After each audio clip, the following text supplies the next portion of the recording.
చూడండి, ఒక పక్షవాత రోగి ఉన్నాడు. ఆ ఇంటి పైకప్పంతా విప్పేసి ఆ పక్షవాత రోగిని క్రిందకే దించారు.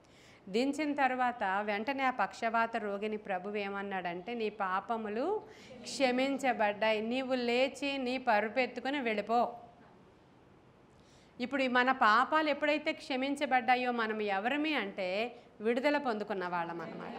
మనమందరం కూడా విడుదల పొందుకున్న వాళ్ళం. కాబట్టి ఈరోజు అడగాలి, ప్రభువా మా పాపములు పోయాయి అనేటువంటి నిశ్చయత కలగడానికి అవసరమైన ప్రార్థన మేము చేసుకోవడానికి మాకు సహాయం చేయండి. ఫస్ట్ స్టెప్ అది. రెండో స్టెప్ ఏంటంటే మన పాపాలు క్షమించబడ్డాయనే నిశ్చయత మనలోనికి ఖచ్చితంగా రావాలి. లేకపోతే ఎలా ప్రార్థన చేస్తాం మనం?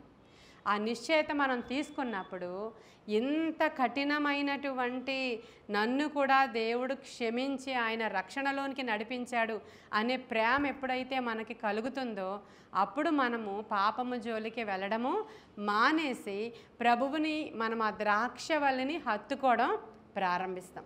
మన యజమానుడు ఒకవేళ మనం అటు ఇటు వెళ్ళినా కూడా ఆయన తీసుకొచ్చి మరలా అంటుకట్టి లేదంటే దానిని హత్తుకునేట్టు చేసి ఆయన తాడుతో ఆయన కట్టి మనలను ఆయనలో ఏపుగా ఎదిగేటట్లుగా చేస్తాడు.